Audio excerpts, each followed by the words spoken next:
नमस्कार, आप देख रहे हैं एनबी न्यूज। मैं हूं आपके साथ काजल ठाकुर। बीजेपी के राष्ट्रीय उपाध्यक्ष एपी अब्दुल्ला कुट्टी ने कहा है कि कांग्रेस नेता सचिन पायलट अच्छे नेता हैं और वो अपने समकालीनों की तरह जल्द ही बीजेपी में शामिल हो जाएंगे। अब्दुल्ला कुट्टी ने कहा कि सचिन पायलट अच्छे नेता हैं। मेरा ऐसा मानना है कि वो भी भविष्य में जल्द ही बीजेपी में शामिल होंगे।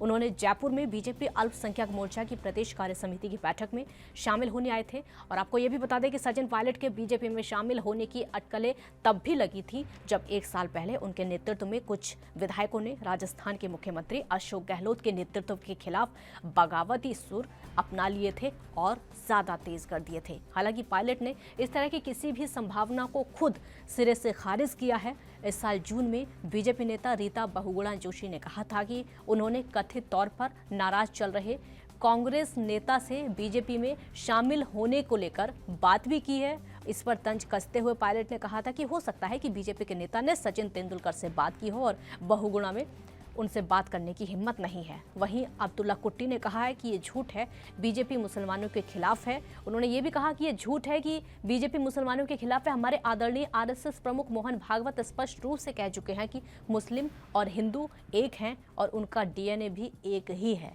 वहीं कांग्रेस नेताओं ने अब्दुल्ला कुट्टी के बयान की आलोचना की है। प्रदेश कांग्रेस की अगर बात की जाए तो कमेटी अल्पसंख्यक विभाग के पूर्व अध्यक्ष आबिद कागजी ने अब्दुल्ला कुट्टी के बयान को गुमराह करने वाला करार दिया है।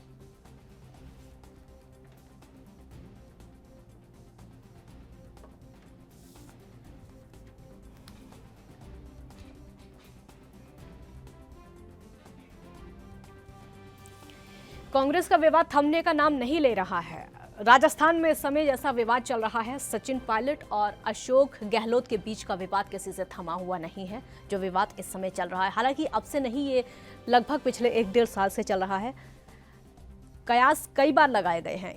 ये राजनीतिक गलियारों में बातें चलती रहती है कि सचिन पायलट शायद बीजेपी पे जा सकते हैं, शायद बीजेपी ज्वाइन कर सकते हैं, लेकिन सचिन पायलट ने हर बार उस बात को नकारा है, हर बार उस बात के लिए मना किया है। एक वक्त ऐसा भी आया था कि सचिन पायलट ने कांग्रेस को छोड़ने का फैसला कर लिया था, लेकिन जब सवाल उनसे तब भी पूछे गए कि अगर कांग्रेस छोड़ते हैं तो कौन से दल को ज्वाइन करेंगे, तब भी सचिन पायलट ने यही कहा था कि वो भले ही कांग्रेस छोड़ दें लेकिन बीजेपी में नहीं जाएंगे। उस घटनाक्रम के बाद भी ये जो बातें हैं, ये जो बयानबाजी हैं, ये नहीं थमी है।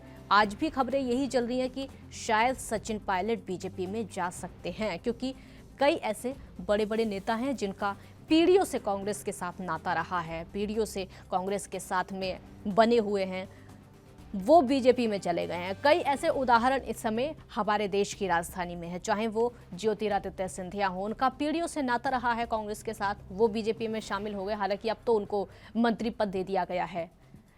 अगर जितिन प्रसाद की बात करें तो उनका भी पीढ़ियों से नाता कांग्रेस के साथ रहा है। उनके पिताजी भी कांग्रेस में हुआ करते थे, लेकिन वो भी बीजेपी की तरफ चले गए हैं इस समय।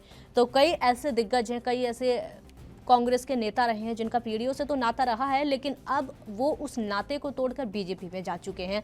कहा सचिन पायलट के लिए भी यही जाता है कि वो एक कांग्रेस के वो नेता हैं जिनके दम पर राजस्थान में सरकार बनी थी।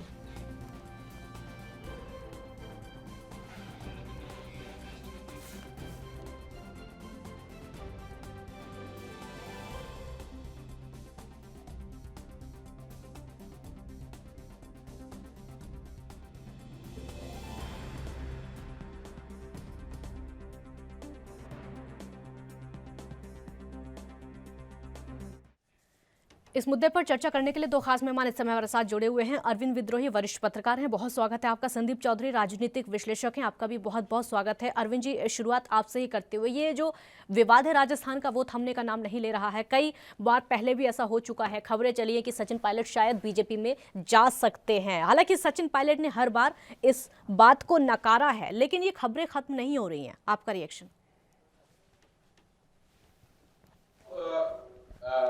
पार्टी के अंदरूनी विवाद की जगह इसको एक राजनीतिक प्रक्रिया के रूप से हम देखने के आज बीच चुनाव आता है तो विभिन्न राजनीतिक से एक दूसरे तरफ लोग जाते हैं, लेकिन सचिन पायलट हुए या सिंधिया प्रसाद हुए या तमाम और कांग्रेस के बड़े नेता हैं, उनका भारतीय जनता पार्टी में जाना या अपनी पार्टी में कांग्रेस में विरोध करने का मामला थोड़ा सा अलग है। ये तमाम नेता जो जा चुके हैं या अभी सचिन पायलट का भी लगाया जा सकता है कि ये कांग्रेस छोड़ सकते हैं, भाजपा में जाते हैं या अलग संगठन बनाते हैं, ये अलग विषय है। लेकिन ये कांग्रेस से जा इसलिए रहे हैं क्योंकि ये इनकी जो राजनीति थी या इनका जो परफॉर्मेंस था, कांग्रेस में भी इनका जो महत्व था, वो कहीं ना कहीं पिछले कई वर्षों से कम होते होते बिल्कुल इनको की राजनीति में नेपथ्य में कर दिया गया। तो जो भी थोड़ा सा सामर्थ्यवान नेता होता है, जिसके अंदर विचार होते हैं, जिसको ये महसूस होता है कि उसने अपने संगठन की सेवा किया है, चाहे कांग्रेस हो चाहे बीजेपी में भी तमाम नेता नाराज होकर के अन्य दलों में गए, लेकिन वो अपनी उपयोगिता नहीं साबित कर पाए।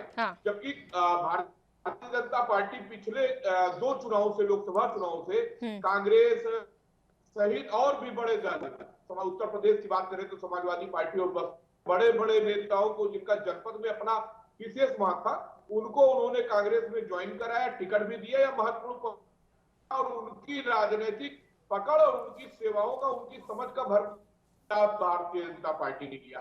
तो ये कांग्रेस के नेतृत्व को सोचना होगा कि सचिन पायलट को कांग्रेस न छोड़े। सचिन पायलट इसके लिए वो क्या काम करे, और जो भी क्षमता है सचिन पायलट की, उसको अगर उन्होंने संगठन के लिए दिया है तो सरकार में भी उनको महत्व मिलना चाहिए। आजकल राजनीति जो है केवल समाज सेवा का मामला ना होकर के सत्ता में भागीदारी का भी मामला, और इसको सारे राजनीतिक दल खुल के करने लगे हैं। तो सचिन पायलट, तमाम कांग्रेस के नेता जो असंतुष्ट है, उनकी संगठन या जनता है उसमें स्पष्ट नियोजित भागीदारी कांग्रेस को देनी पड़ेगी। नहीं तो ये कांग्रेस में भारतीय जनता पार्टी की तरफ जाने का जो रास्ता है, इस पर अभी भगदड़ और तेज होगी। सचिन पायलट ही नहीं जाएंगे, फिर उनके समर्थक भी जाएंगे, फिर उनके कारण और लोग भी जाएंगे। अभी सिंधिया के ही जाने से उत्तर प्रदेश में बड़ा प्रभाव पड़ा। जितिन प्रसाद तो गए ही हैं, और लोग भी जाएंगे। तो पहले ये भगदड़ रोके, जबकि राहुल गांधी कह रहे हैं कि जिसको जाना हो जाए। तो राजनीति में अहंकार और मिथ्या वचन नहीं चलता है। कांग्रेस नेतृत्व को सोचना चाहिए कि कैसे अपने लोगों को जो पीढ़ियों से कांग्रेस में, उनको अपने साथ जोड़े रखे। ये बड़ी चुनौती कांग्रेस के सामने है। जी बिल्कुल। संदीप जी, आपका राजनीतिक गणित क्या कहता है? ये नेताओं का असंतुष्ट ना होना, बार बार कांग्रेस नेतृत्व पे सवाल उठना, जिन नेताओं का पीढ़ियों से नाता कांग्रेस के साथ रहा है, उनका छोड़कर बीजेपी में जाना, कहीं ना कहीं तो दिक्कत है। देखिए मैडम, मैं आपको बता दूं, राजनीति में आना जाना रहता है। जिन लोगों का पीढ़ियों से संबंध रहता है वो भी पार्टियों को छोड़ते हैं। अगर मैं कांग्रेस की बात करूं तो कई ऐसे नेता रहे जो आजादी के टाइम से कांग्रेस के साथ थे, कांग्रेस के साथ थे, या कई ऐसे नेता भी रहे जिन्होंने कांग्रेस छोड़कर अपनी बड़ी पार्टियां बना ली और वो सरकारें चलाते हैं आज की तारीख में। लेकिन ये चीजें केवल संदीप जी, आपकी बात पूरी करेंगे, ब्रेक के लिए यहाँ पर रुकना होगा, छोटा सा ब्रेक यहाँ पर लेते हैं, जल्द हाजिर होंगे।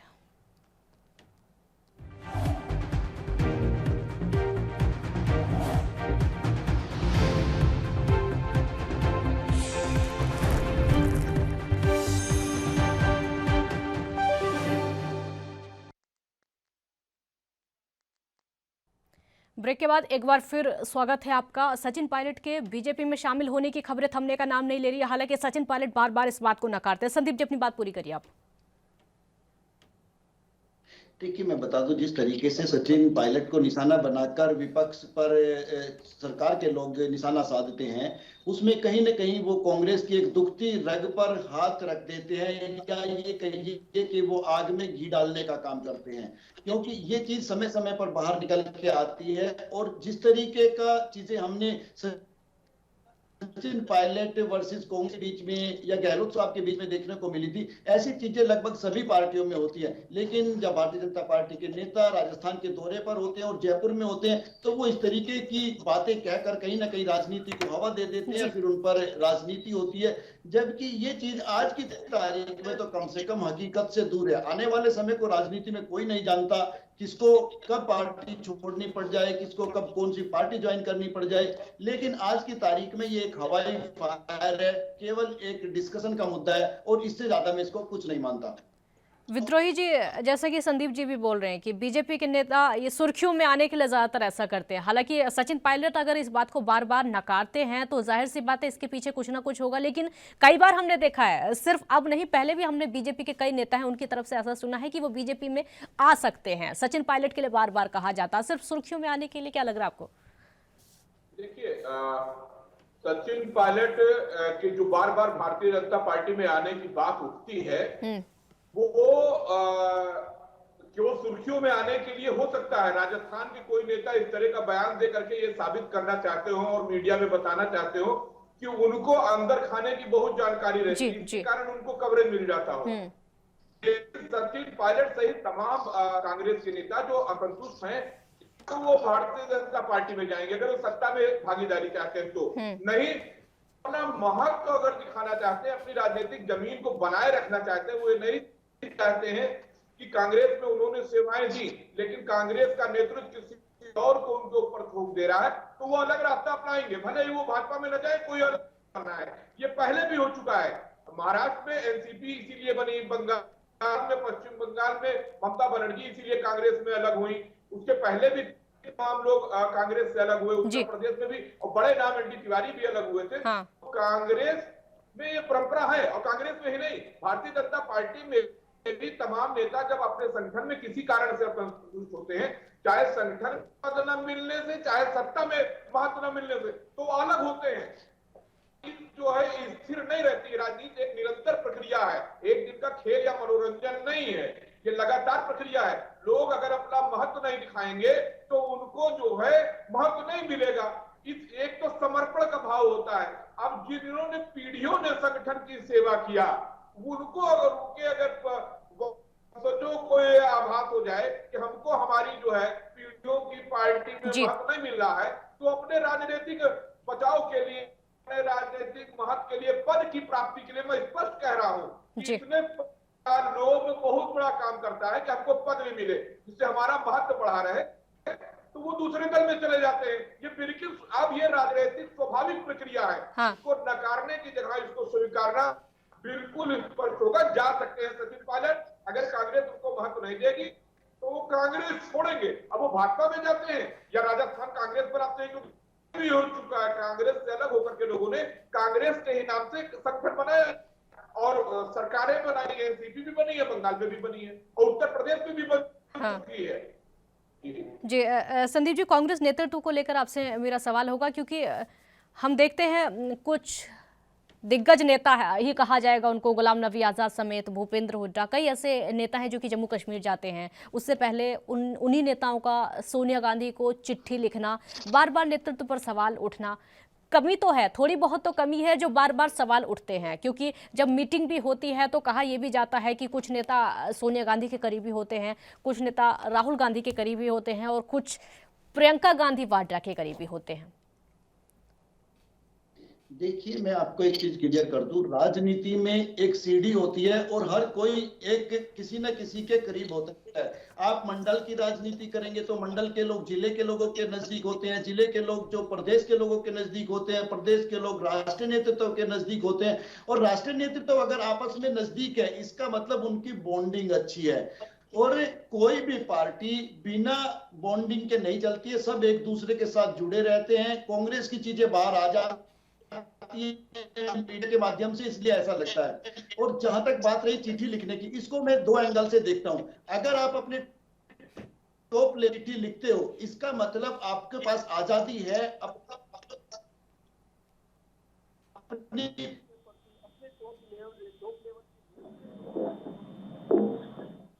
नहीं लिख सकते। आपको केवल ऑर्डर मांगना है। जिस तरीके से एक प्राइवेट लिमिटेड कंपनी होती है, उसमें एक एमडी आदेश देता है, वही फॉलो करना है। तो मैं मानता हूँ वो चिट्ठी लिखने वाली पार्टी ज्यादा बेटर हो सकती है एक तानाशाह के मुकाबले।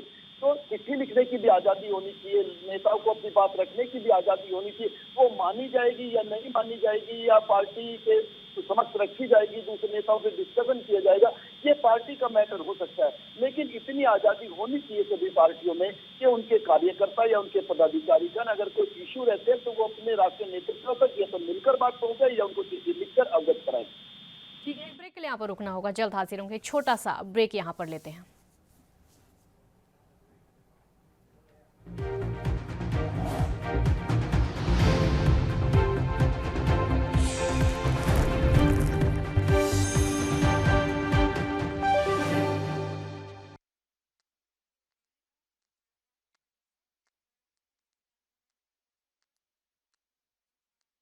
ब्रेक के बाद एक बार फिर स्वागत है आपका। अरविंद विद्रोही जी, सवाल मेरा आपसे होगा क्योंकि हम कांग्रेस के नेताओं से भी सवाल पूछते हैं तो उनका भी यही कहना होता है कि कांग्रेस में आज़ादी है अपनी बात रखने की, लेकिन बीजेपी में अपनी बात रखने की आज़ादी नहीं है। कोई उसमें अपनी बात नहीं रख सकता है, सिर्फ उनको काम करना होता है, ऑर्डर दिया जाता है, जैसा कि संदीप जी भी यही बता रहे हैं। लेकिन कांग्रेस में क्या होता है कि लोग बगावत कर लेते हैं, अगर उनको कुछ पसंद नहीं आ रहा है तो खुलकर बोल देते हैं, चिट्ठी लिख देते हैं, नेतृत्व तक पर सवाल उठा देते हैं।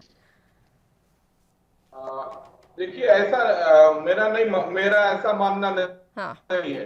भारतीय जनता पार्टी में भी तमाम नेता लगातार पार्टी छोड़ रहे हैं। यशवंत सिन्हा ने भी पार्टी छोड़ी, अरुण शहरी भी नाराज रहे, यशवंत सिन्हा भी अलग हुए, तमाम लोग। और भारतीय जनता पार्टी के पहले जनसंघ थी, उससे भी बलराम मधोग अलग हुए।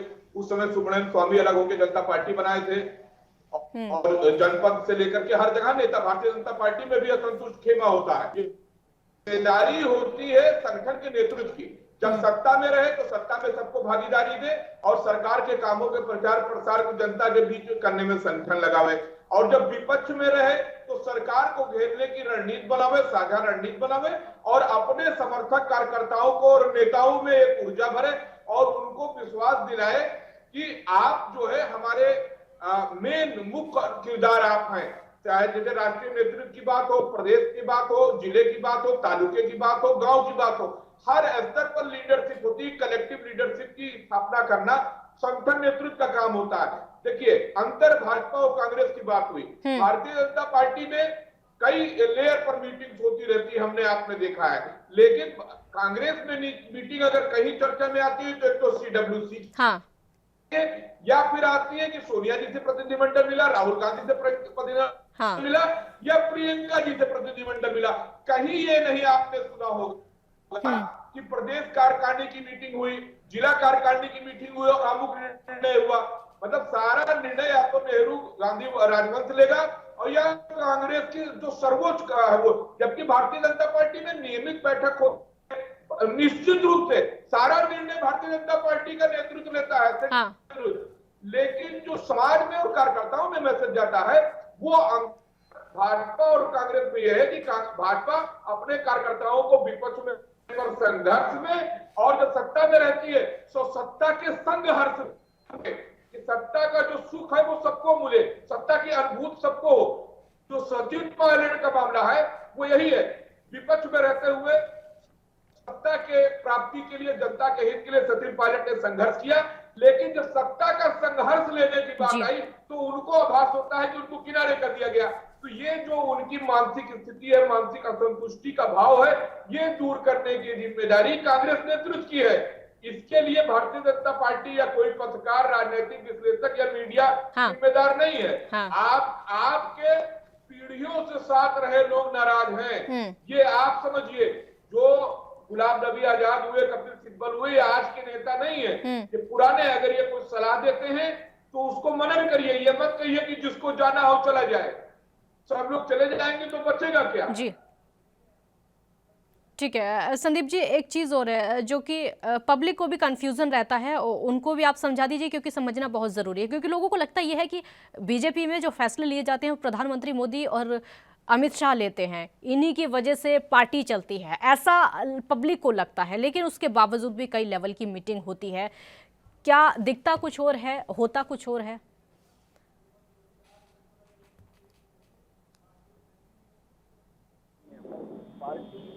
पार्टी समिति की मीटिंग भी होती है, पार्टी के कई इस तरीके की समितियां बनाई जाती हैं, उनकी मीटिंग होती है, उनमें फैसले लिए जाते हैं।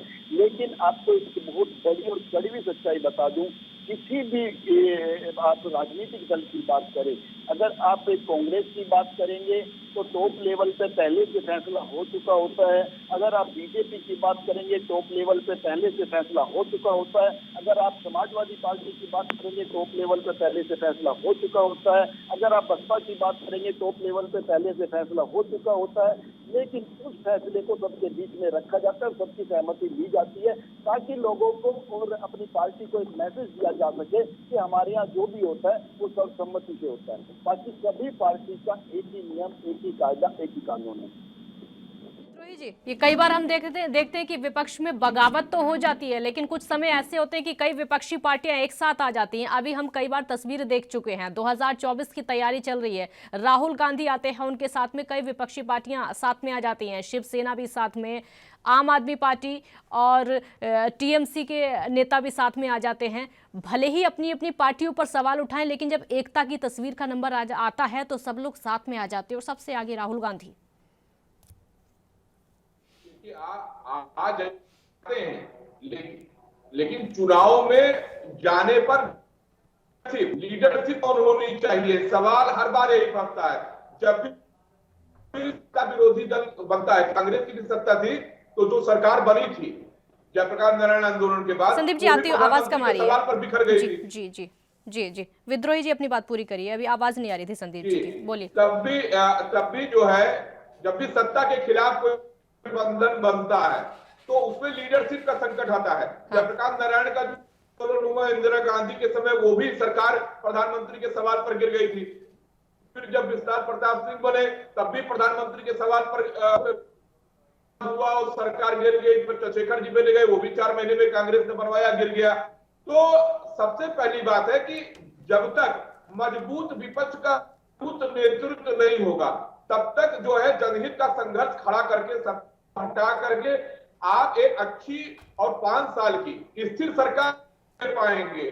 तो सब जरूरी ये है कि एक साझा कार्यक्रम बने, संघर्ष की रूपरेखा बने और उस पर नेतृत्व खड़ा हो। जी, कांग्रेस को तो सबसे पहले समय की कमी है सर। ठीक है, बहुत शुक्रिया आप दोनों का हमारे साथ जुड़ने के लिए। तो कांग्रेस को लेकर लगातार सवाल ये उठते आ रहे हैं कि सचिन पायलट शायद बीजेपी में जा सकते हैं, लेकिन सचिन पायलट ने हर बार उस बात को नकारा है। बहुत शुक्रिया आपका, देखते रहिए ANB न्यूज़। नमस्कार।